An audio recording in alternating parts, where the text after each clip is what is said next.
It's a great pleasure to be able to wish the Centre for Economic and Social Rights a very happy birthday. 25th anniversary is a major achievement. I'm not sure that when it was set up back in 1993, we necessarily expected that it would have not just such a long life, but such a major impact on the field. It has had the great benefit of the founders, Chris Joknik, Roger Normand, Sarah Zaidi, and their vision. It's had a series of key staff members who have contributed immensely to it. And more recently, it's had the immense benefit of Ignacio Saiz as its executive director. Ignacio has done an absolutely superb job in expanding the focus of the organization, making it ever more relevant to a lot of the really central debates that are going on today. So congratulations to all concerned, and of course to my fellow board members. It's really been a great honor to work with such a distinguished group, and I think the board has over the years made a significant contribution. It's often been said, and I think that's right, that if CESR didn't exist, it would have needed to be created. For a very long time, it was one of the few organizations looking systematically at economic, social, and cultural rights. It still is an absolute leader in that field. But since then, I think it has distinguished itself even more by looking at the broader range of issues, first of all those directly linked to human rights, such as the question of what resources are available to frame the obligations that states have in this area, and secondly, how can redistribution take place in order to make sure that there is a degree of equality, that people are able to enjoy their basic social and other rights.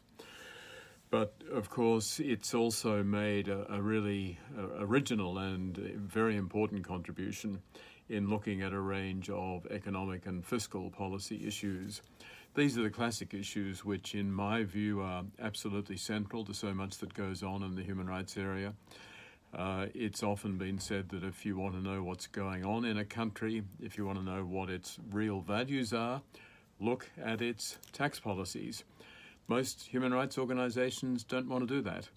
They either think that redistribution issues are off their agenda, they think these matters are too difficult, they assume someone else is doing them. The reality is they're not.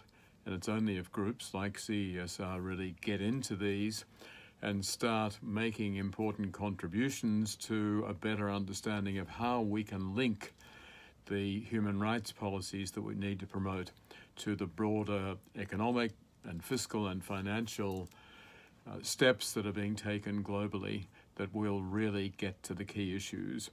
There are, of course, many explanations offered for the wave of populism that's sweeping the world today. But in my view, clearly one of them is the extent of inequality, is the neglect of the working class, certainly those living in poverty.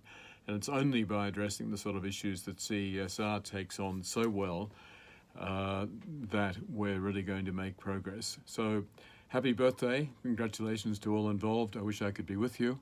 It's an organization that has achieved a huge amount in 25 years.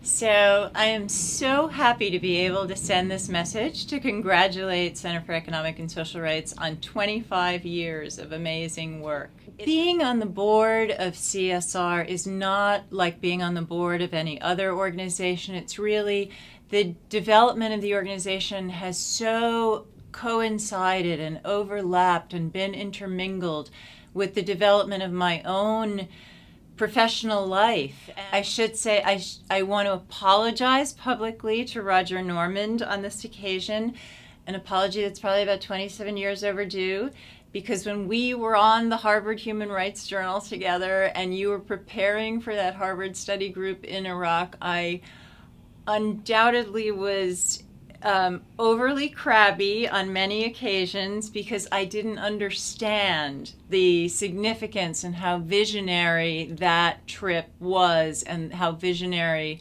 the work of CESR would become. The idea that effects on water and education and infrastructure were not just secondary casualties of war. And then later what Paulina and Chris did with CEDES in Ecuador on extraction industries, that those policies and the impacts they have can be categorized as injustices, was a tremendous breakthrough for the field.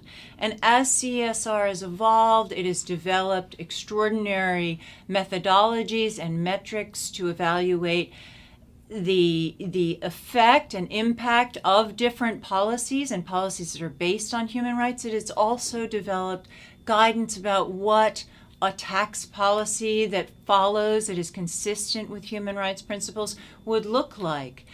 And importantly, I think in recent years, this has even become more noticeable and important. CESR has really bridged the human rights field and the development field, pointing out very appropriately where the Millennium Development Goals or the Sustainable Development Goals are not being implemented in ways that are consistent with human rights. So again, I'm just so proud of CESR and all that you've done.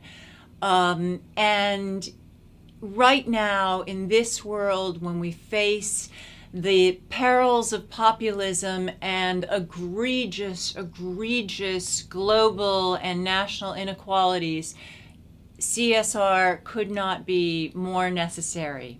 So happy birthday and many happy returns. Hello everyone, greetings from India. First of all, very hearty congratulations to CESR on this very important anniversary. I apologize very much for not being able to make it, but I'm happy to be able to join you for a few minutes to reflect on the remarkable work that CESR has done over the years and why it is a great sense of pride for me to be a member of the CESR board.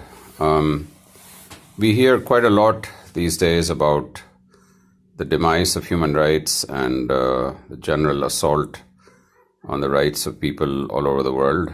There's quite a lot of scaremongering and doomsday predictions, particularly coming from scholars in the US like Samuel Moyn. And the first message I would want to convey is that this is all false. It's not based on a clear understanding of what is happening around the world.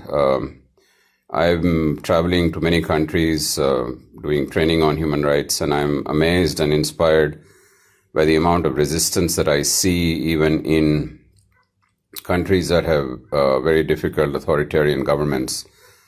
People, movements, campaigns all over the world are using the human rights framework.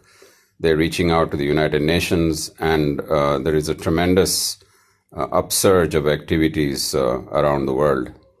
And I really appreciate CESR's path-breaking work on income inequality, on taxation. But I would also like to convey the message that as an organization committed to the promotion of economic, social, and cultural rights, the core activities must include support for and strengthening of the UN human rights system, whether it's the work of the treaty bodies, the special rapporteurs, the Universal Periodic Review. I think all of us need to come together to strengthen the UN.